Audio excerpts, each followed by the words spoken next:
Welcome. So it is my pleasure to introduce an Extremis on poetry, subversion, and violence. I'm going to introduce Professor Stephen Burt, and then he's going to take the show under his wing. So Stephen Burt, occasionally Stephanie, is professor of English at Harvard and the author of several books of poetry and criticism, including Belmont, Why I Am Not a Toddler, and other poems by Cooper Bennett Burt, The Art of the Sonnet, and The Forms of Youth, 20th Century Poetry and Adolescence. Stephen's writing on old and new poetry and occasionally on gender, pop music, and women's basketball appear in many literary, academic, and general interest periodicals, among them ALH, Boston Review, Rain Taxi, and Slate. Please join me in welcoming them.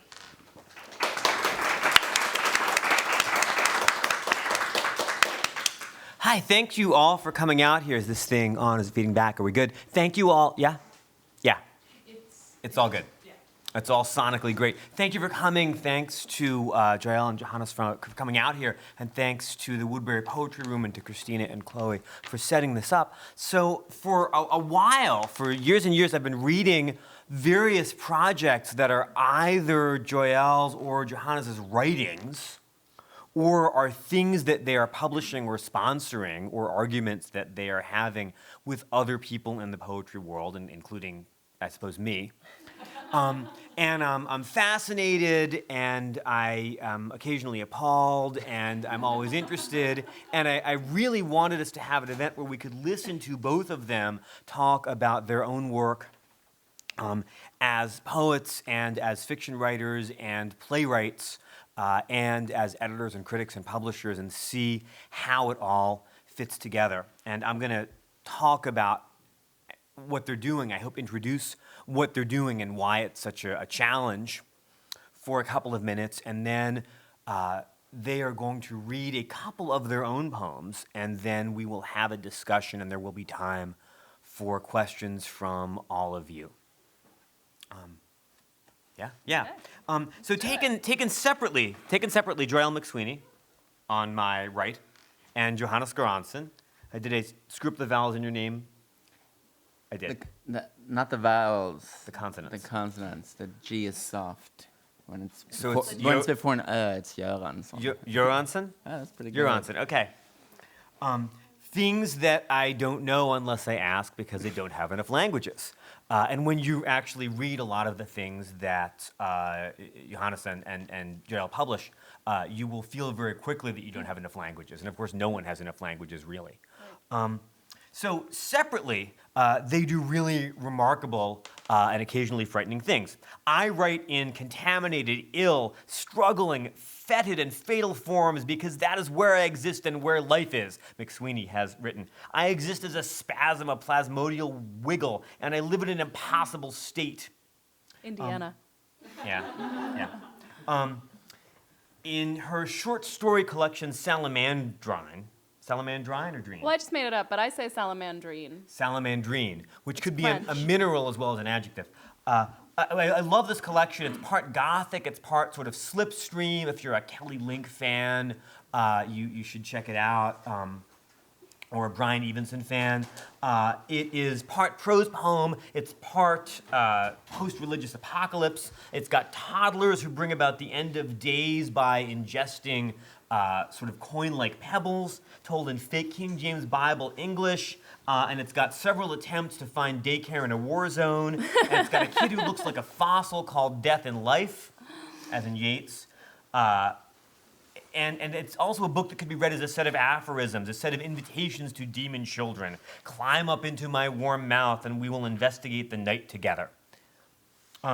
And I wanted to read those bits of Salamandrine to make sure you knew about it. If you're here, you probably know about Joyelle's own poetry, which makes all of the other kinds of poetry out there, including explosive performance poets and sort of frame after frame breaking avant-garde types, seem sort of tame. In a relatively short piece of anaphora from her latest book, Percussion Grenade, someone or something, or possibly the idea of justice, quote, just runs on blood like a metaphor, just runs on top speed to the topmost floor, just till its horse are blown and its kneels are shattered, just junkies, just shocks out. Now, Johannes Göransson came to my attention years and years ago with a poem that was, I think, called My 20th Century, or The 20th Century. I can't remember. I think it was called The 20th Century. And he's a noted translator of 20th century Swedish texts, such as Asa Berg's, and those 21st century texts, too.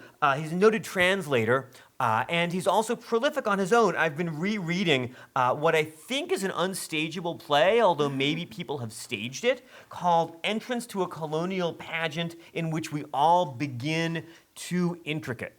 Or too intricate? Intricate. Too intricate. Intricate is a verb. Has anyone tried to stage this? It seems like closet drama, except the closet would melt down and That's the explode. idea. No, that's the idea, but nobody has staged it. Yeah, maybe a radio play. I'll read you just Yes. a little bit of it. She lays him down gently in the middle of the stage. She takes off his beak, which is a costume, and douses him in gasoline. This is a stage direction. He lies there helplessly erotic from the tension. Will the audience light the match? No, they are too busy unwrapping their presents. Now, these two writers, who are also a couple and a family, seem to me to speak to each other through their works, above and beyond what they've said on occasion about sharing a life outside the page. They don't sound like one another. Johannes doesn't have the same engagement with the Gothic and with motherhood, and I think that Joyelle doesn't have the same investment in her own works in the process of translation. But when I read them together, they raise questions about extremes, about shock value as a primary aesthetic tool, about where and when we want our poetry and our poetic prose texts to violate what boundaries of decency and propriety and expectation. What do you gain and what do you lose by having blood all over the page, as it were? And how many different ways are there to do that? These are questions I take them to be asking, not just in their own poetry and prose, but in their really amazing, expanding, influential work as editors and critics, and especially publishers. Of Action Books and of the magazine Action, Yes, which you can read online. Action Books believes in historical avant-gardes and unknowable, discontemporary, discontinuous, occultly continuous, anachronistic avant-gardes, says their manifesto. And that aesthetic of excess, of discomfort, of the abject, which we'll come back to, of weirdness, of unrealism, taking not a scalpel so much as a bazooka to things as they are, is also an aesthetic of foreignness, of translation as throwing the unfamiliar at you, and an aesthetic of what the scholar Lawrence Venuti, for example, has taught us to call foreignizing translation. But the writers whom Action Books tends to publish in translation, and they have writers who write in American English, like Abraham Smith, but he is American, right? Yep. He's not, okay. There's a record label called Wisconsin. Secretly Canadian. No, he's you from never know. Wisconsin, though, so Okay. we're getting close. Close to Canada. Yeah. Not as close as Minnesota, though. So, in one sense, the act of translation itself is keeping things weird. But the translated writers who come to us in American English through Action Books are very weird to begin with and very confrontational. My favorite among them is a Finnish poet called Titti Häkkinen, who writes some of her work in a persona who's sort of illiterate. Who does sort of illiterate drunk tweets and makes the tweets into poems, called Fatty XL. That's my favorite Action Books translated poet. But more famous among what they're doing is Raul Zurita from Chile and Kim Hee-soon, whose names I've probably just screwed up again. It seems pretty good to me. What? It sounds pretty good to me. Okay. And there's a debate going on right now online. There's what I thought was a really thoughtful review. It's appeared right in Book Forum, Mia Yu, Yeah.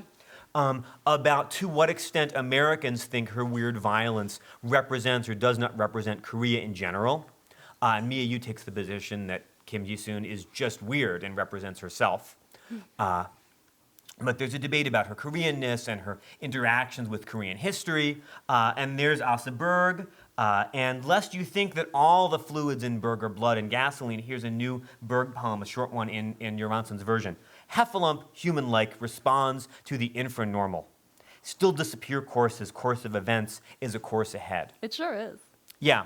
So there are all the things that these guys are doing as translators, critics, and poets are looking for different ways to disorient us and to disarrange what we're expecting. And heffalumps might be good, relatively nonviolent examples of that. Since heffalumps are pretty scary, but they're also imaginary, and they exist in the not scary universe, as you might know of Winnie the Pooh.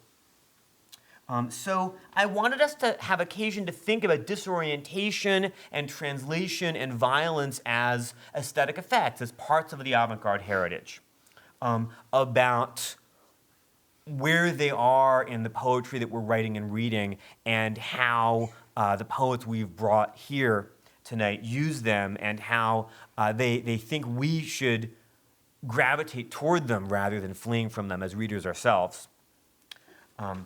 And I want to give them a chance, as Wordsworth says, to create the taste by which they are to be admired, which they're already doing in so many other venues. And I want, if we have time, to pose some maybe skeptical questions about what they're not doing, what this approach excludes. But mostly I want to listen to them. So I will introduce them formally, and then I'll shut up for a bit. We will hear a couple of poems by Joyelle and by Johannes, and then we will talk about their work. So I'll introduce them briefly separately in the kind of formal, lots of proper nouns way. Joyelle McSweeney attended Harvard, Oxford, and the Iowa Writers' Workshop, and she first became known as a poet. The Red Bird appeared from Fence in 2001. It was selected by Alan Grossman for a prize. And since then, 2 more books of poetry, Percussion Grenade and The Commandrine, like Salamandrine, right? Yeah, I like that syllable a lot. Een. Okay. And 3 books made up predominantly of prose fiction. Flet, Nylund, The Sarcophager, and my favorite, Salamandrine, 8 Gothics, have come out. And there's going to be a really remarkable book of her collected critical writings, including stuff about the maternal Gothic and the body, the pregnant body and the maternal body being ruptured and broken and not unified, which I hope we'll get to. That's going to be in this book, right? Yep. The book is going to be called The Necropastoral, and the University of Michigan Press will bring it into physical form in 2015. Yeah. Johannes Göransson, yes? Super good. Yeah. Okay. Attended the University of Minnesota and the Iowa Writers' Workshop, and holds a PhD from the University of Georgia. Books of his own poems include A New Quarantine Will Take My Place and Dear Ra, R-A, as in the Egyptian sun god. He is known as a critic and translator of Asa Berg and others from Swedish, as well as for the editorial projects that I have been describing, and both Joyelle and Johannes teach at Notre Dame. All right. Let's hear some poems. Yeah, I'll go first. So, hi, thank you so much for coming out tonight, and thank you for having me. The Woodberry Poetry Room is definitely the choicest room at this university, and it's fantastic to be in the very best room. So thank you. I'm going to read just 2 poems, and I'll try to dispense with some of my usual chit chat. But one thing that I really want to agree with about Steve's presentation is that justice, the question of what justice is, capital J justice, and also the figure of justice as a female figure, a blinded figure. Why did that become an icon in our culture? I know how we usually paraphrase that, but nowadays, when you look at that figure in Western culture of blind justice, justice does seem very blind, especially when it's an institution. So in the last few books, in different ways, I find that justice does come up as a figure to be challenged by the speakers, as a woman to be challenged by the other women. And I'm talking about justice with a capital J, with her scales and her sword and her blindfold. She has a lot of accessories. That's a woman-to-woman conversation we could have with justice. Okay, but what I want to read right now are just 2 poems from something I'm working on right now, which is called Pistorius Rex. So I'm sure you guys are familiar with the tabloid and real-life tragedy of Oscar Pistorius, who's the South African Olympian and Paralympian sprinter who doesn't have his legs just below the knee since he was a very young child. He had a wonderful career, and then he destroyed his girlfriend, basically shot her last Valentine's Day. I'm sure you all know this story, right? We all know this from the internet. And when this trial began, I was so interested in specifically like how his body, which was so superlative in so many ways, failed to perform at the trial the way we think of rich men performing at their own trials here. You know, he cried, he vomited, he kind of passed out. He couldn't perform that role before justice that we would expect if it were an American trial. And that's the first thing that drew me to his story. So I'm writing this thing called Pistorius Rex. It borrows from Oedipus, obviously. And it also borrows from Aristophanes. It has a frog chorus, and the frog chorus is going to introduce all the themes. So I'll just read the frog chorus from Pistorius, and if I have a minute, I'll read one other thing too. Okay, I usually stand up when I do this. We'll see if I can do it sitting down. Not sure. Here we go. So these are the frog chorus introducing the play. A permanent dawn would stay Justice's hand. A permanent girl whipping her hair back and forth, stained with brain matter like a gif in the sky. It's lossless compression, it's stuttering cosmos, it's coma of comets, it's stabat mater, it's not of star matter, will freeze the axe handle and arrest the plot and ampersand the plot. But why? But why? But why would the dawn, love Pistorius? Is it because his hair is gold? Is it the way he wears fame as lightly as a cat wears fur and wields fame as heavily as a mace? And is it because he runs like a woman or a cat on blades? Is it because his mother dipped him all the way down in the Styx and hacked away his Achilles tendons and rebuilt him for her ends? Was it for this? Dawn is a woman with no solidarity. She is always alone in the sky. She takes her time at her toilet. She takes all the time. She stops the clocks on the starter's blocks and fires her starter's pistol and fills the sky with its starry report and admires her own luster, her diadem of brain matter, seed-pearled and seed-funded, and fascinates herself and blocks Justice's arrival. What gold balls. What a gold medallion. How halcyon. What a nose job. What a soi-disant Silicon Valley. What a gold-bustiered Madonna mank. What a golden charger. What an instrument of murder. What a blunt instrument. What a hollow core bullet. What a cheap gizmo. What a brain. What a chariot in which the sun rides wild. What a seizure. What a seizure. What foreclosure. What relief from time's predatory loan. What movements of events into escrow. All the goods out on the lawn. What a scorcher. What a hacked account. What a padlock. What housebreakers tunnel upwards into their heist, into the height of munificence, the heavens gold-stopped vault, showering of heart-scorching pissy mitzvah, oveny chokehold.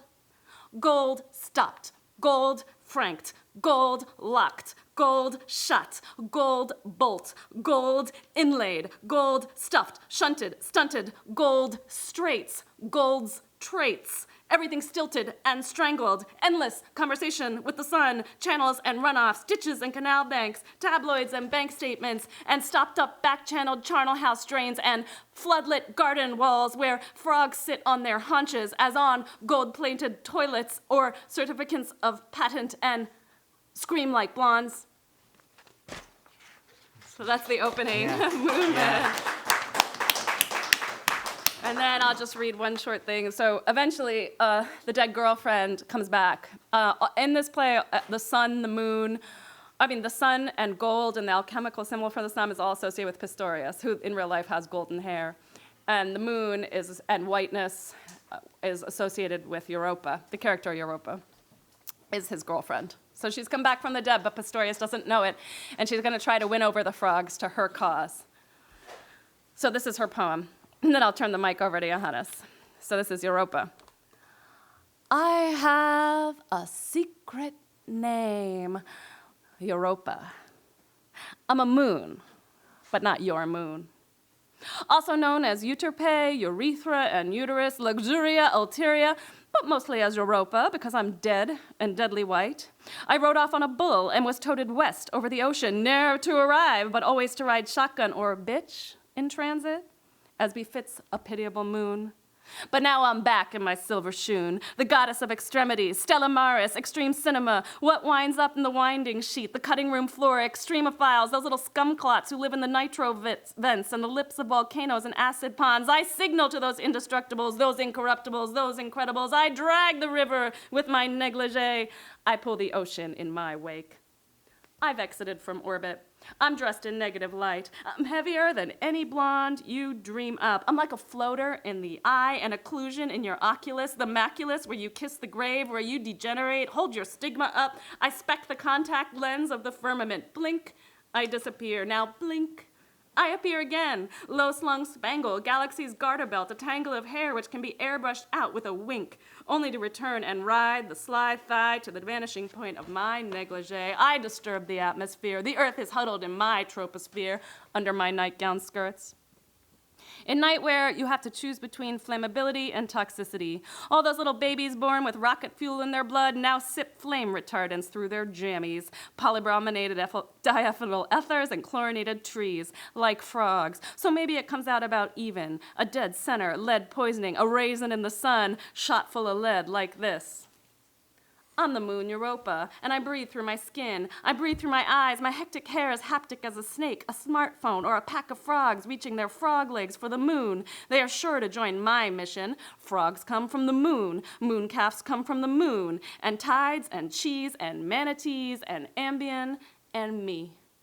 I was a budding star in a bikini, a survivor on Survivor Island, modeling for Lads Mags and studying for my law degree till the sun chopped down my cherry tree, made a moon pile out of me, made my mons pubis to a mountain of the moon and my cunt to a crater. I refuse the sun's blandishments. I refuse to revolve, forgive, or evolute. I am Europa.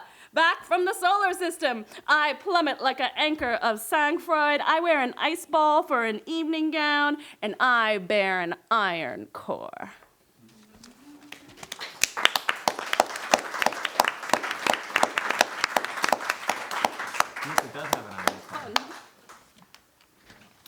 All right, since Steve, you mentioned the review that's about Americans liking sensationalistic Korean poetry.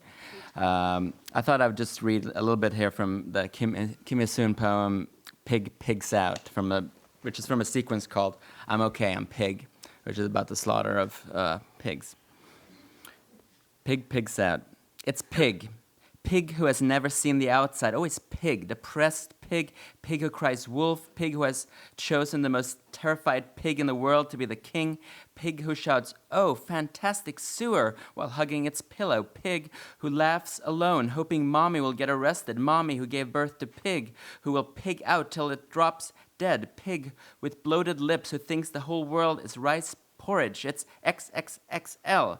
Pig. Pig who takes up the entire bed. Its name can only be Pig. Shivering, shivering Pig. Whenever it hears cross the ocean, yes, yes, Pig, who has never once raised its head. Pig who pigs out from fear when it looks up at the vast night sky. Pig who pigs out thinking that Pig who pigs out is Pig. All right, so I'm going to read some things from a book that kind of come out in the spring called The Sugar Book. And it's about some people. It's a real immigrants book, because it takes place in Los Angeles, which I think only an immigrant would think of such a cliche setting for a book of poetry. But they also tried it. It's about a wife and a husband and their kids, and they've locked up the son in a room and won't let him out. It's one of those stories. And they're white. And this poem is called "My Sperm Gets in the Flowers." It's really slow because they're on drugs too. My sperm gets in the flowers. Indifference to these poems is super slow. I woke up from the girls tearing apart Orpheus dolls and spitting the seeds out the window. The prostitutes cheered. Now I'm wearing my Orpheus head like an illicit sign from the underworld. The whores think I'm a pornographer and that I would tear their heads off. I probably would. What's the war with my wife and I? We lay killed-like in our den, our bodies covered with sugar and sperm. Who are we at war with? Baghdad, of course. Baghdad of silken ceremonial daggers. Baghdad dolls with limbs that burn safely and with smaller dolls without heads. Baghdad porn, we watch it until we vomit, and then we watch it some more. We're embedded in art. We close our eyes and let the light wash over us. Everybody's always talking about gratuitous violence, gratuitous sex. People say porn hurts everyone. But most of all, I'm eating another dripping burger. Flowers are the most violent props. The starlet would not have approved of us killing butterflies with cigarette lighters. It's Christmas Eve. I'm writing a novel. My wife is listening for the words peonies and lilies on the broadcasts from the underworld. Instead, the broadcasts tell us that the birds are thrashing around the hole. It's, of course, Hollywood speaking in tongues, mother tongues. tongues that tell me to name our next child Nico, after the underworld, after Baghdad, after our favorite actress who is totally shaven and nameless. Maybe we consume by looking, but if so, consumption is a very fragile thing. I color my hair red as blood. I cover the street with dead girls. They are all ready for war. I'm already famous.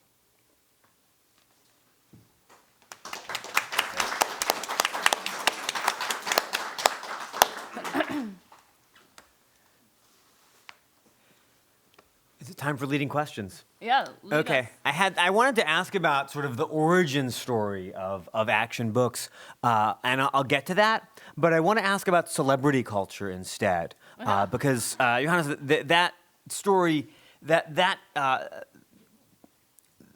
those iterations, those lines, that scene setting ends. I am already famous. There's a sense that the extreme acts you're describing aren't real unless they're seen. And then the Oscar Pistorius story, if that had not been reported, that would not be the basis for your work. Right. Can you talk about? And there have always been poems with violence in them, but can you talk about how extremes and violence and shock, as depicted in language, in your language, have changed now that we have a culture where images circulate very fast, where there are instant celebrities, where fame means something different? Is that an influence? Yeah, why don't you begin? Well, I don't think that that's a recent phenomenon, because you quoted Wordsworth. Wordsworth says the same things in the Murder preface to the lyrical ballads. Yeah, but he was working against it. He thought that was Yeah. terrible. Yeah, Right. yeah. But he still thought that. So I think, Luckily, we're here to fix that error. yeah. I'm Yeah. kidding. So I mean, this is a long tradition of thinking that sort of there's this mass culture of images, and these are sensationalistic, and they will blunt our And of crime images. yes, images of crime, and this is also goes together with art, because it's about. I mean, the preface of the lyrical ballads is about things he doesn't like too. You know, Yes. like the graveyard poets, who I think are great. So. But this idea of the sensational is a way of rendering tasteless in some way this kind of engagement with murder and melee, which I'm really interested in. So. Rendering tasteless is good in your sentence. No, I'm just really interested. No, tasteless is a way of trying to divorce it from poetry or something like this. Right.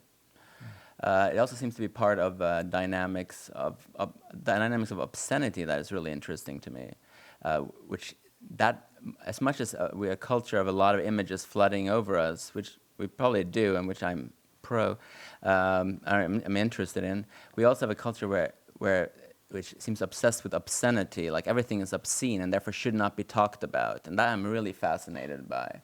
That is, we have to be saved. Like if you have any Facebook friends that are Republicans, it's not I disagree with you. It's this should not have been said. This is an obscenity. Like And you can hide them and not see them. I'm not that good at technology. I always see them and then I have to engage in arguments with them. But there's Cheney said, on Fox News, whatever, that it was obscene that Obama mentioned Ferguson in his talk about the Middle East. It's something like obscene about Ferguson that can't even be mentioned. So that really fascinates me. Yeah. So all these dynamics of obscenity, and I don't know if you want to. Yeah, well, I agree. I've in some ways, I mean, the places where I connect to that, the things you said, Johannes, is I definitely feel like we're a world drenched in violence, and some of us are of a class position or a national or immigration status that lets us live as if that's not the case most of the time, or and to have our violence mediated or arrive to, which is to say, not lessened, but to our violence, depending on your class, might arrive to you by media. And that's interesting to me. Another thing is that even if people of a certain class can live as if there is no violence in their world, that's because their violence is being hidden from them by the economic structure, right? So something as simple as like the iPhone, which I have, we all know that there's medals in that iPhone that are achieved in situations that are like violent and economically violent, and that when the iPhone is thrown out, it will be taken apart in places in such a way as to pose serious damage to the health of the people who are dismantling and retrieving those metals, again, usually in China or Asia, right? So we know this about the life cycle of the iPhone, but we still hold it to our ear or use it to like just communicate with our friends who live in other cities. So I think violence, when it comes into the poem, is performing an obscenity in the sense that the Latin word obscene means to something that's usually held out of sight, obscene, like out of sight. And violence comes into the poem. I think it's my obligation as a poet, actually, to bring violence, to never write a poem and at the revision stage not at least think, like, what else is going on in the world of this poem right now? And I often, almost all my poems in the last few years have had some kind of violence, whether it was economic, environmental, war, hand-to-hand, domestic violence, or coercion itself as a kind of violence. So, I just don't feel... I feel like my work is obscene. It's usually not sexually explicit, but because it conducts violence into view, or actually, to be more specific, into audibility. For me, like the sonic shape of my poems for the last couple of years, and the poems that are in this book, Percussion Grenade, try to sonically conduct the violence into audibility. And I really feel, I know some people have argued that it's more ethical to think of poetry as an alternate space that tries to envision a world without violence. But for me as a writer, it feels much more urgent and necessary to not, to make my work obscene with violence and to bring the violence into view or into audibility. So. Yeah, that fascinates me. It speaks to what's going on in Percussion Grenade. And it sounds like you're describing not just a sort of prescription for poetry that resembles yours, but a process of revision. Mm-hmm. Now, the question that raises for me, and Johannes, I don't know if this applies to your work or your process of revision as well, is that a violent act, an act of disruption, is a punctilium. It's a discrete act. Mm-hmm. You punch someone, or you stab someone, or you blow something up. And a poem is a temporal act.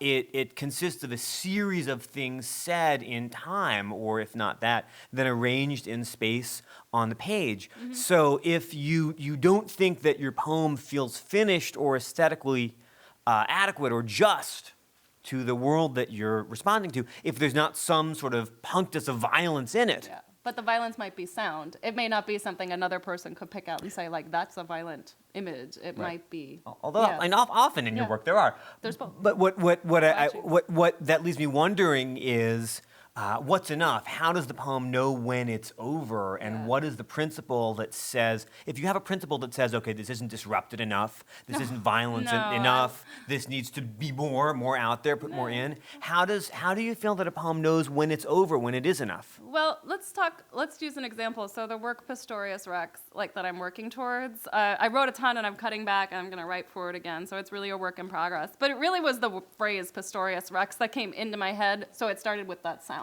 Mm-hmm. The sound was the first indicator to me. And the more I said, well, why did I do that mashup? Why did I put the word Pistorius over Oedipus? What are these? And the stories just started lining up for me with stories about fame, to come back to your first question, justice, tragedy, and things like that. So then, as I started working through the individual poems, I thought of them not so much as you're saying, like, if it doesn't have enough violence, it ain't cooked yet, but the opposite. But more like I'm this is a narrative and dramatic work, so I'm staging something, and I'm following the shape of the sound. But I honestly do, you are right in the sense that, like, I think I maybe overstated my case in my first comment, but because at this point it's a very fluent, I feel like I am literate in violence by being a person in the 21st century. And so I guess it's not as a discrete act as I maybe made it sound, but it is where I am as a writer. But in terms of when is a poem finished, if this is one of your guiding principles, for me there's still staging going on, there's still a sonic shape that helps me figure that out. And because in addition to what you were saying, like a temporal act on the page, the poem is also a staging of sound. It's an event, too. And so following that event to its conclusion is also part of, like,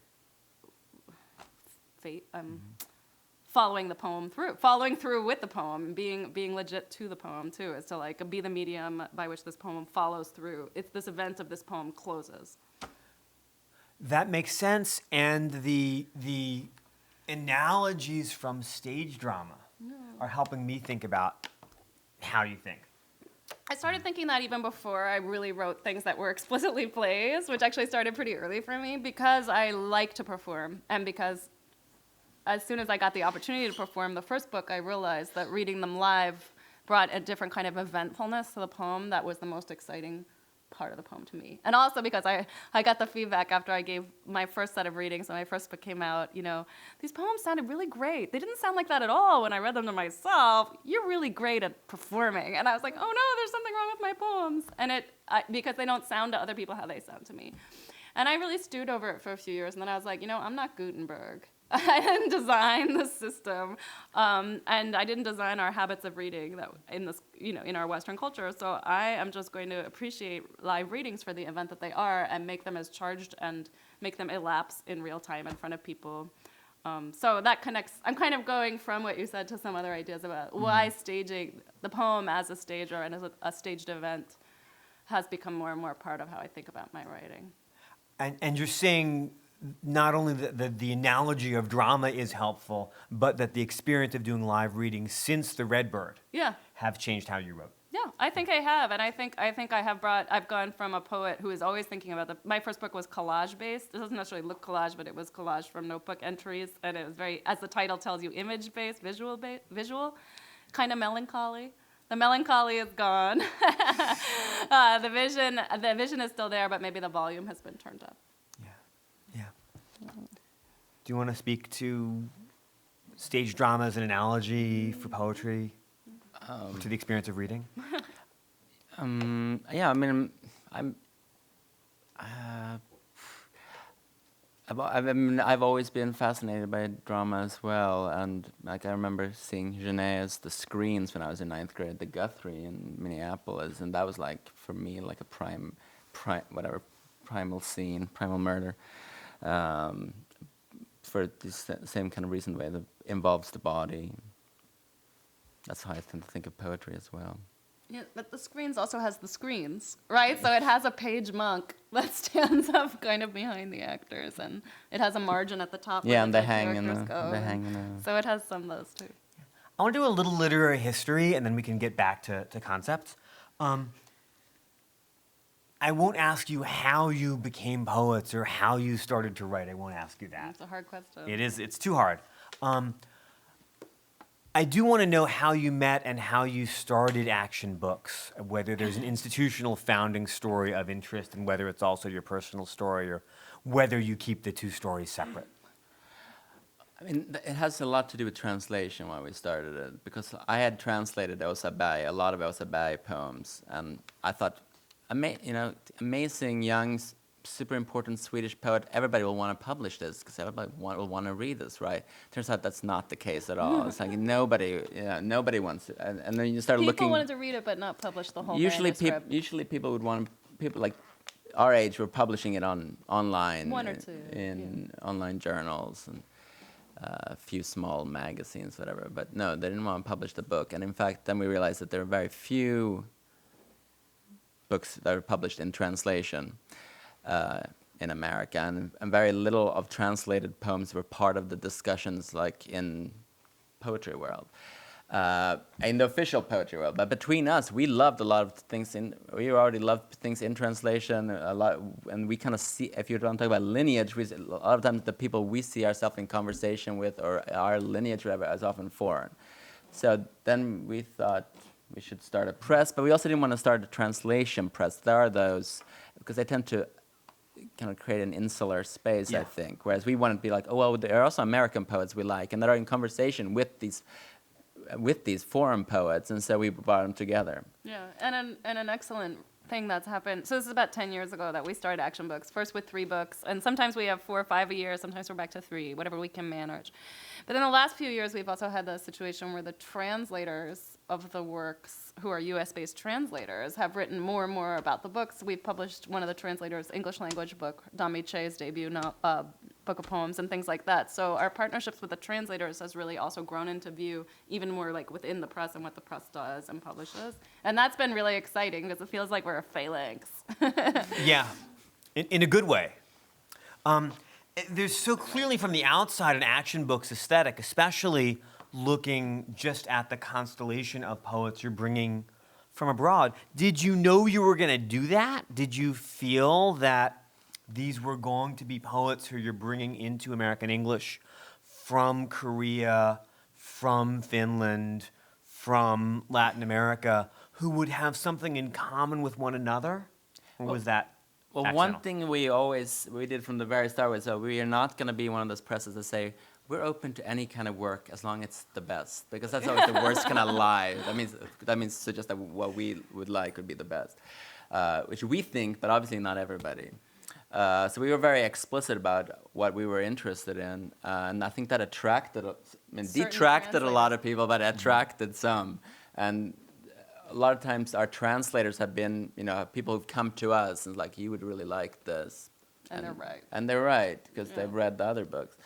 So yeah, what did you want to say something? No, I definitely agree with that. I think, I could never have known that we would end up being the English language publishers for like one of the major Korean writers, or that we would help with other small presses bring Raul Zurita's writing out in bilingual editions. The scale of that astounds me from where we started, which was just to start with Osabai and 2 American books, and then it kind of grew from there in a way, move by move.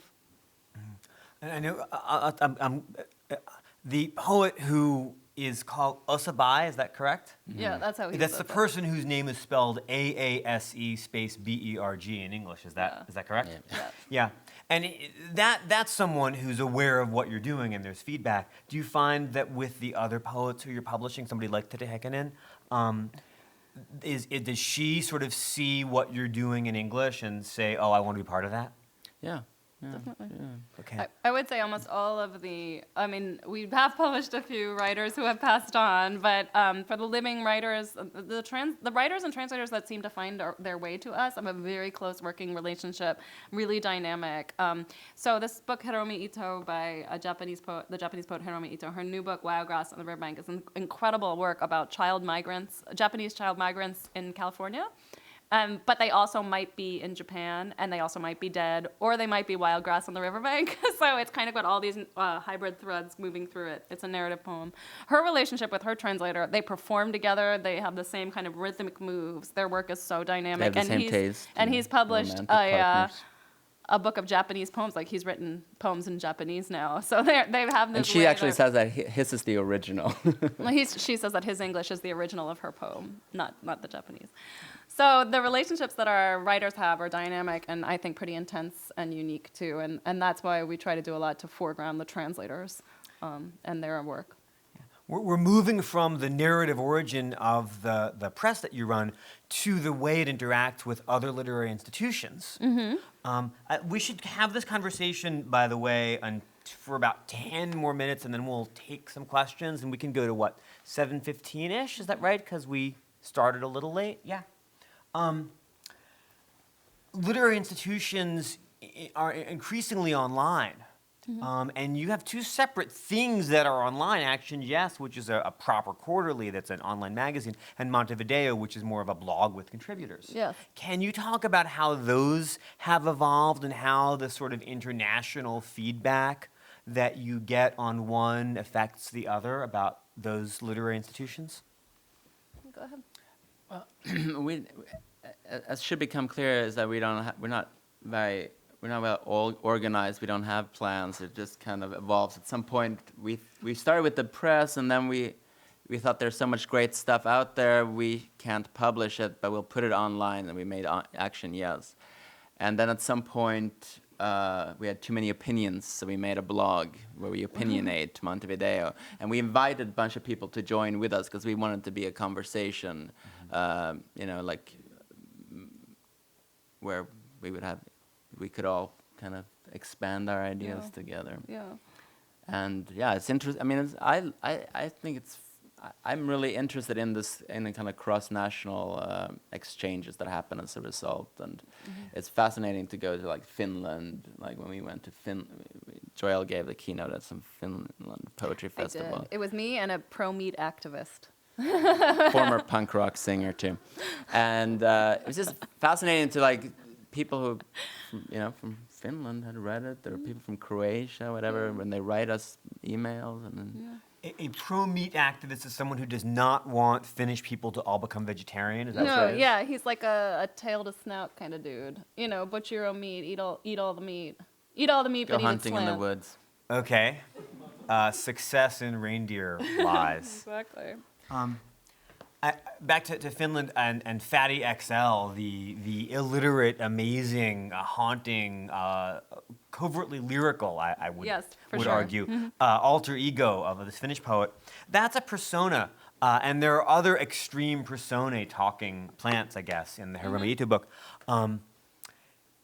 And I was thinking about the persona that some action books poets sort of put on, some of whom are impossible or slipstream or fantasy people or would be in jail if they were real. And it seemed to me a kind of distorted mirror of what the conventional Anglo-American poetry classroom tells people, which is poems have a speaker who is the speaker, who is not the poet. Yeah. How different, if it is different, are the personae in the poetry that you promote and love and work for from the personae whom we are taught to look for in, I don't know, proof rock or in an Emily Dickinson poem? Yeah. I don't know if I would say it's that different from proof rock or Dickinson, but I might say it's different from the 20th iteration of either of those things, in the sense that these voices are deliberately theatrical in almost one way or another, both in pretty much down the line, or performative, if not theatrical. I would think that if you've heard Abraham Smith read his poems, it feels like Abraham Smith reading his poems, but it also feels like he is possessed at that moment and doing a kind of a performance that you can hear so many other crooners and singers and bards. Does he croon them? He croons them, yes. I would. He doesn't sing them so much as croon them from somewhere in the top of his skull. So I would suggest you Everybody go has see it. everybody has a chance to go see Yeah. him. He's amazing. So I think that they are voice-driven, but they are not the voice of the poet, and they are also not a received voice. In each case, I would say these are voices that the poet's art requires to be in the world. They require these voices, and that they require that these poets configure and voice the voices. Your description of Abraham Smith brings him close to performance art and to the physical performances that take place in gallery spaces. Right. It solves a problem for me. Solves the problem? Yeah. Yeah. I mean, I feel like he might be also closer to what's performed in bars. Well, that was I was for gonna. sure. It's a loud. It's a let's all feel this the rawness of this country song and take it. And that might be good actually if you can run that at 7:12. Yeah. We could all have that play you out. Yeah. That actually goes to a question I wasn't sure if I should ask, which is slam poetry, performance poetry, non-gallery space, not institutionally funded, not self-consciously theorized as descended from Artaud or from the Duchess of Malfi, who Yeah, you've love referred that. to. Yeah, but nonetheless, boundary breaking, Sure. deeply authentic, often associated with the representation of taboo violence, of personae that weren't allowed to be presented until recently. Do you feel like the culture of performance poetry, which is so important to some of our students, and which is no longer segregated by weird styrofoam walls from other poetry, does that matter to you? Does it matter to the people you're publishing? Do you pay yeah. attention to it? I think what does it mean for you? I think all kinds of performances matter to the people we publish, and to my students who always come up with interesting and strange ways to perform their poetry, including how do you perform an emoticon opera? That kind of problem that they set and solve for themselves. I mean, one of the great things about being able to interact with students is the way that they solve these problems that somebody of my generation would be like, well, I have to learn the technique technology, and then I have to like, make sure I really know how to run that machine before class starts. But they seem to learn these things on the fly and impress me all the time with their languages of performance. But to jump back to what you were saying about slam, I mean, one thing about slam though is it has its roots in black arts, right? And in beat and post-beat urban movements that are both political and performative, and like politicized idea of the voice. And I think that those roots feel very close to me, even though I don't think anyone would call my poem necessarily a slam poem in terms of its mobilization of the voice. I don't really have an authenticity claim to make in my poems. I don't really have that kind of narrative that seems rooted in the voice that's speaking to you. A lot of slam poems I hear seem to have that. I don't have that, but I think I join with my slam brothers and sisters in being, in admiring the black arts movement and admiring the beats. I have to say, for me, when I moved to New York after college, I went to some slams, and they really profoundly affected me.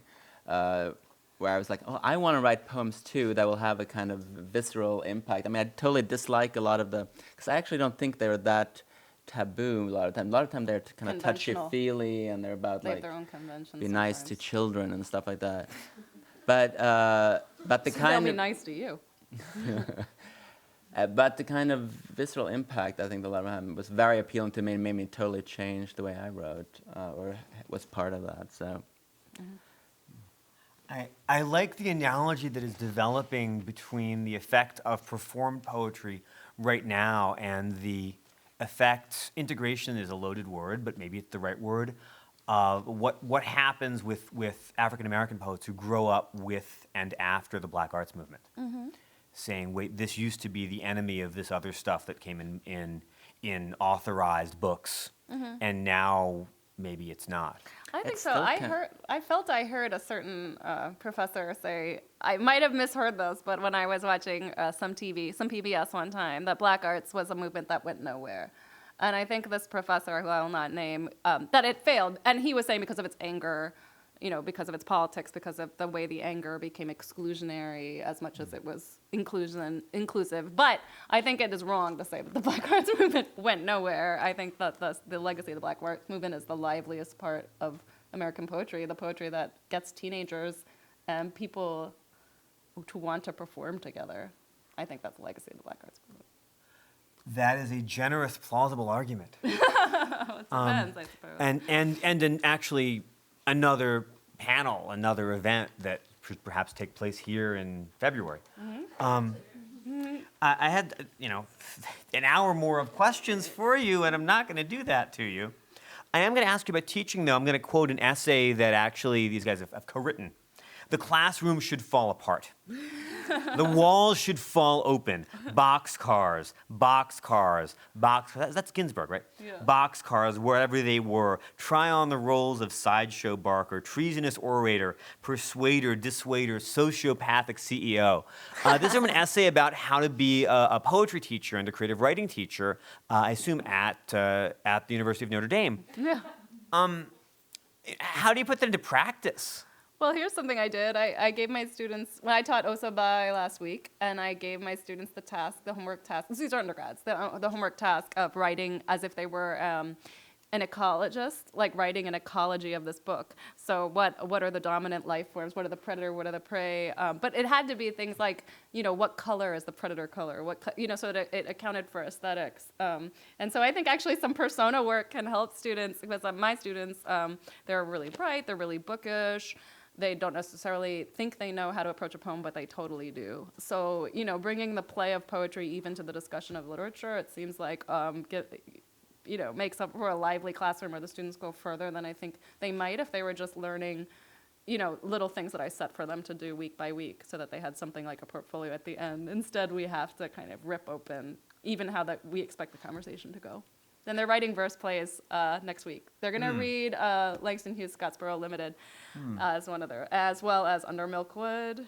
And so they have pretty diverse models for how the music of a verse play can go. A large part of that essay, though, was not about, as you also suggest in your question, it's not about practical advice on how to teach. It was about a response to to a kind of anxiety that we sensed in a lot of people talking about their teaching, like how do you, like exactly like how do you deal with this? How do we avoid conflict all the time? And so our responsibility, you shouldn't avoid it. And as far as practical example, the most maybe literal application of this idea was for me when we were talking about some poet I brought in. Everybody thought they were obscene, and I said, well, you have to write a poem that will offend the rest of the class. Wow. It was super interesting, you know, because some things are like what's considered obscene or what's considered offensive. The first guy who turned in his poem totally succeeded because he wrote this rant against me for my my lack of, you know, political use of politics, and I should be fired and all this stuff. And I was just totally shocked. I was like, oh no, I had been so right-wing and apolitical. I didn't know that, but you know, that was part of the exercise. I thought that was really good. A+. Did this exercise work when everybody else wrote offensive poems? I mean, what is offensive? They have to figure out what we as a community would consider offensive. And this guy was just, immediately got it, and that is he outed the teacher in some way. So. Yeah. Another thing I do that's like a less maybe frightening, like I would not invite the criticism of a classroom. They get, you know, that you know, I'm not that real, but. One thing I do that I alluded to a minute ago is set them tasks that they solve with poetry that are slightly beyond what they would have thought they could do. And so, like, you know, you have a week, write a play together. It has to have 2 songs, and it has to use as a content like a Grimm's fairy tale of your choosing. But it cannot be an adaptation of that fairy tale. It just has to use it as a power source in some way. Or I do very elaborate translation projects with them, even though they don't come into the room as students who have a fluency in another language. I make them solve that problem, like finding a partner. One girl wrote a translation of Navajo song by calling her boyfriend's mom back on the reservation and working through the translation with her over the phone, and that was her partnership that let her do her translation. So sometimes and then I make them create some kind of media platform for their translation. So they have to decide, is the best form for this translation a book, bilingual book? Should it be a poster? Should it be online? So I like to set tasks that are slightly beyond what they think they can do, and then they have to use their poetry brain to solve the problem. And that's another example of discomfort in the classroom that's maybe not like as contentious as some of these other things. I mean, but that leads them to discover things that I couldn't like pre-program for them to discover there. So. Wow. We've been talking about violence and offending and transgressing and blood a little bit. I want to talk a little bit milk and other fluids because the boundary breaking that's going on in your own poems and in some of the work that you've been publishing and promoting and writing about in translation, it's not always about smashing the system and smashing the state. And defending the teacher. Some of it is about what we've been taught to call the abject. Yeah. The maternal abject, the infantile abject. Do you feel that that stratum of language of experience is different from other taboo strata? Or is it all excess, all boundary breaking? Interesting. Well, I'm not sure. I think abjection is a really important engine for my writing and for certainly almost all of the women writers we write. And in fact, I would add to that, I just saw a quote from Raul Zurita, the great Chilean poet who has Parkinson's, and he said, I like my illness. And I'm paraphrasing a translation now, but you can Google this up and find it. I like that I have to hold on to the podium when I read. I like that I have to contort my body and the power that has come to me in that. So I think that idea of power and debility is a political strategy that we have found. I mean, I have grown a lot. I mean, I've grown so much by having the privilege of immersing myself in these authors' works and learning from that kind of thought that would never have occurred to me the year I graduated from Harvard University. I went off to Oxford with my hat and my little suitcase. What did you think you were going to study? I went off to study poetry, but then I realized I wanted to be a poet, Steve, and unfortunately, I thought I had to choose at that time. Youth. So, yeah. Maybe this should be the last question that I ask you, because I didn't know that Sarita had Parkinson's. Is that a new diagnosis or a long No, time? it's a few years now. Yeah. Shows what I know. Yeah. You've written elsewhere about translation or being translated as analogous to disability. And I was hoping you could talk about that and about disability. I keep having disability studies stuff pop up in my life as a writer in unexpected places, one of which has to do with the X-Men, which is another panel. Yeah. But we don't have to go there. Yeah. Translation as disability, disability studies as a frame for translated poetry. Well, we wrote, that was one essay we wrote. But You it's true. you bring it up on sort of comment threads. It keeps, it's a meme. It's an A idea that has self-memeing. power.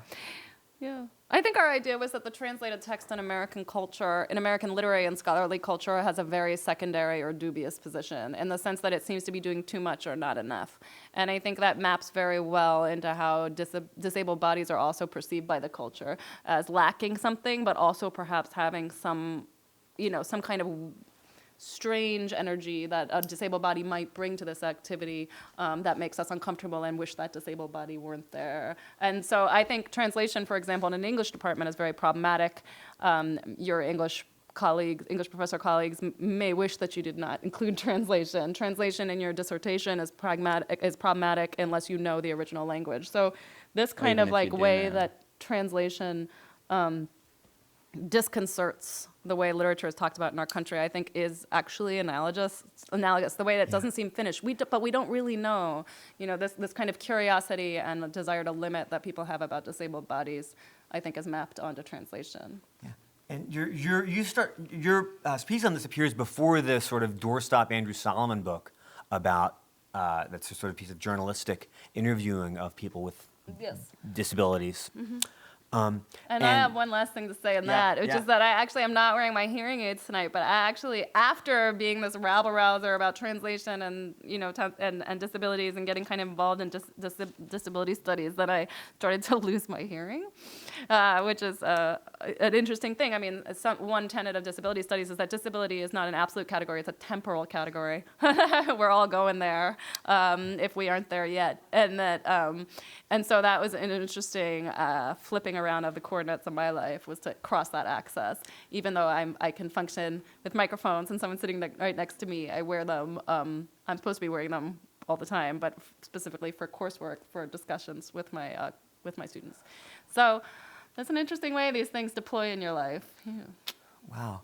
I had more disability and identity questions, but I also want to be sure that people in front of us get to ask questions before we run out of the time that you all have. Rachel, was your hand up? No? No, I didn't hand up? No. Yeah. Sure. Thank you, Chloe. Thank you very much. This is a very interesting conversation.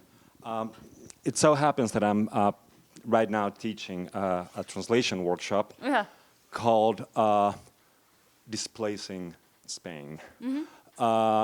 And one of the, by the way, my students find that experiment, the translation workshop, very empowering and enabling. I think so that's too, yeah. A very interesting, idea in terms of disability studies. And one of the reasons why they find translation very empowering and enabling is because they realize how frustrating it is to translate. So they eat humble pie for all the good reasons. This is an ongoing question, and this is also a question for you, Stephen. Okay. Speaking of classroom boundaries, how do you deal with the idea of the national? The English department, the Spanish section, the French section, I know Germanic studies. You have been talking about how extremely prominent and active translation is online, at least. We are very transnational nowadays when we read poetry blogs and magazines. Translation is all over the place. Everyone is translating. Everyone is trying to translate. Everyone is trying to do, homophonic translations. People are experimenting with translations. How do we deal with that here? Here at I don't know, Harvard. in the classroom. In academy, in academia, you know, where the national is still so extremely prominent. That's a terrific question. Yeah, it causes all kinds of discipline problems. When I was in Joyelle alluded to me trying to write my dissertation that involved Swedish, which I was not allowed to, and I had to rewrite it. This was in Athens, Georgia. Yeah. One thing is, one way that people have tried to get around it is to create this idea of global literature, which I think is really sort of watering down and of literature, and this to me is an easy way out for scholars to create another canon and so on. Because That's good to though. That's Weltliteratur, isn't it? That's not a new idea. Right. No, but it has become really popular in the last 10 years. Yeah. But on the other hand, there's still a very prevailing idea that you can't translate, or even among pro-translation people, there is a very pervasive sense that you have to call attention to the differences in the culture and so on. If I should talk about how I teach it, is I like to make people do translations in language that they don't know, just to bring out how kind of slippery it is, but I also want to bring them into that I want to show them that it's not like this huge obstacles. You can get around it. It can be a way of opening up, zones for poetry where they engage across languages, even well aware of that. Yeah. Do you want to answer? Because I have my own answer, which is not going to be your answer. Okay. Go ahead. Okay. I'm fascinated by the positions that you're taking. That is not quite the position that I would take. And I think we've been asked two questions at once, and they're really different. One is, how do we in the academic humanities and as readers and critics deal with national boundaries, places where there's somebody with a uniform saying, I want to see your passport. Mm-hmm. And the other question is, how do we deal with linguistic boundaries? Those are really different questions. Oh, really? They're related, everything's related to everything else, but the Harvard English department was called the Department of English or English Literature for a long time. Then it renamed itself Department of English and American Literature, and that was what it said on the letterhead for a couple of decades. And we've now renamed ourselves the Department of English because we study books that come from all over. Right. We study Kemal Brathwaite, who's lived in a number of places. We study Elizabeth Bishop, who is either a Canadian poet or not, depending on how you define Canadian poets. Brazilian. But she's not a Brazilian poet, but she's a poet. Teasing. Yeah, I know. But there are people who think she's really Canadian. I'm teasing. I might be one of those people, depending on how you define it. My sense, just as someone who primarily works on poetry, is that national boundaries are very, very easily crossed, and that linguistic boundaries actually are not. It's important to me that there are people saying what Johannes and Joyelle are saying, which is translate, translate, translate. Don't live in a little silo made of the language that you grew up speaking or the language you speak at home or the language that is on the name of your department's letterhead. Mm-hmm. Don't silo yourself. Try to read everything and expose yourself to the unfamiliar. Yeah. But a language you're not fluent in is going to work differently for you from a language that you're in. And the very argument that translation should be foreignizing, the sort of Lawrence Venuti argument, with which I think you guys have some sympathy. None? That's another conversation for you. Okay. You've made some sympathy and some non-sympathy. You've made similar arguments on blogs, if not in more formal settings. That argument is a way of saying that there is a boundary. And the last thing I'm going to say to this is that you guys know who Fernando Pessoa is? Mm-hmm. Yeah, Portuguese poet who he wrote in English a little bit, but he mostly writes in Portuguese, and he wrote as 30 different people. And they had different styles. And apparently they're all great in Portuguese. Alvaro de Campos, his modernist poet, who sounds kind of like Whitman and kind of like Mayakovsky, translates really well in English. Every Pessoa that I've looked at has an Alvaro de Campos who sounds great. Pessoa had other writers in him who, in Portuguese, don't write like Whitman or Mayakovsky. They write like Haussmann or like Frost. and I've never seen them in English in a way that sounds like poetry in English. So it seems to me that the tastes that are the action book's taste and sphere and interest is an aesthetic that tends to gravitate toward poets who are weird and wonderful and endlessly worth scrutiny and disturbing, and who perhaps work better in translation than some of the other things that are out there. Just as, to go back before any of the people you're publishing, Mayakovsky seems to work in English and Akhmatova does not. So if you're a real Mayakovsky fan, then you might fly around the world saying, why do we have these silly boundaries? Translate, translate, translate. But if your favorite poets in Russian are Akhmatova and Bloch, you might go home and have a huge headache because every time someone tries to translate Akhmatova, it has none of the virtues of the original. So your own taste and preferences matter within a national language toward and inform your, not even beliefs, but attitudes towards translation. Well, a lot of people have pointed out that Mayakovsky just cannot be translated. Yeah. Because it's full of rhyme, these kind of little rhymes and half rhymes. Multisyllabic rhyme. I don't mean that it's the same in English as in right. Russian. Nothing is. I mean it sounds great in English. The main sometimes. problem that this poses, it seems to me, in universities is the problem of, first of all, the departments that are divided by nation and sometimes language group as well. You do get Yeah. Romance languages, but then you have to deal with how Spanish breaks down and so forth. So that's one problem. And then there's the problem that when translation is in the classroom, not everyone has the same expertise. And so whether that's a translation the student is performing or a translation that people are assessing, there's a discomfort with that because we think of universities, we're led to think of universities as places of assessment. But if we really had freedom from that rubric, then we would realize that what we as translators and scholars, I'm sure everyone in this room, no matter what their taste is in poetry and whether we're close to it or not, would agree is that this moment of engagement that happens when something opens up between you and the text you have in front of you cannot be, you cannot guess where that is going to happen or why. And if engagement rather than assessment and letting the student follow that engagement to productive new work, whether scholarly or creative, is what we're looking for, then translation poses no problem. Whether it's reading a translated text or having the student write a translational language you don't know. So I think we have a lot up against us in terms of institutional shape and network if we wanted to have a classroom that would reflect how we actually interact with language and culture. I also think that the problem with going back to English and Anglophone is that this is an imperial language, not just because of historical imperialism, but also because of the imperialism of capitalism, obviously, and neo-colonies. And so when you find English that's moves around the globe, it's moved around the globe for different reasons. Our language moves around the globe. Korean does not move around the globe. So now what? So I think also those kind of like ecologies of language and the histories of language affect how we think about these things too. But so does this need for assessment, for mastery, and those kind of things. Yeah. Yeah. Do we have time for another question? Okay. We could go till 7:30 if we want to, right? Maybe we should. You throw a good party, Steve. Yeah, you're free to leave if you need to go. Yeah. No, the party's thrown by Chloe and Christina.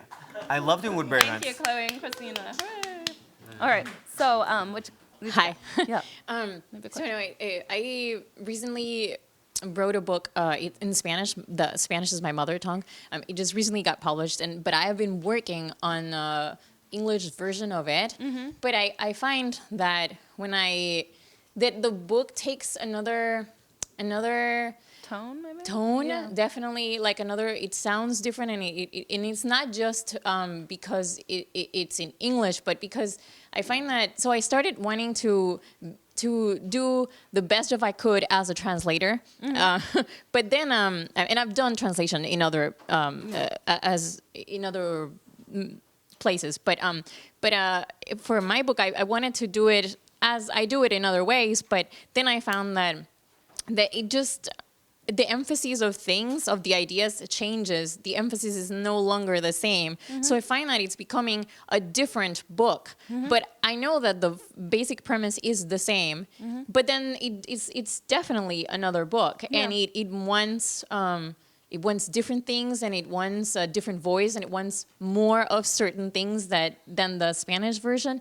And how do you conceive of such a thing? Is that a translation, or is that another work altogether? Well, I'll let Johannes speak to it because he's bilingual, but I will say that this is something that's come up in translations. Like Hiromi feels that the English is the original here because she's been living in the US, her Japanese is now English inflected, and Jeffrey's English somehow captures the Japanese better than her own Japanese does. So we've found that this is another thing that translation messes up. It's like the kind of statuses of these things, and it does produce difference as much as it produces, communication or something like that. So I think you're in a really interesting position. I'll let Johannes answer it. One of the things, if this becomes a problem for people who want there just to be the one authoritative book, but I actually think this is part of what's fascinating about translation. It takes on its new life, and then some people will say, no, translations are separate books, separate works of art. This is a separate poem, it's its own poem, and I don't think that's right either, because part of what interests me is the relationship between those two, and what happens to different contexts when they move across contexts and languages. And I guess this is where your comment about Mayakovsky comes in. Mayakovsky translates really well. It's not if we say that it's going to be some kind of correct, exact replication, but it translates really well because it has it moved across the world. Like within years of it's being published, it was spread by the communist parties across Europe, and he went on tour. Yeah. Actually, I think we may want to stop the formal event here so people have time to mingle and check out the books by our distinguished visitors from Indiana who are, the books are in stacks over there, and you can get your own, and we will sign them. And we also have vegetable chips and what I'm told to say is fruit juices of various kinds. I know. Promising, but seemingly non-fermented fruit juices. Thanks so much. Thanks so much for coming out here. Thank you, Steve. I wish we had another hour too. It was really great, and we didn't get to ask you questions.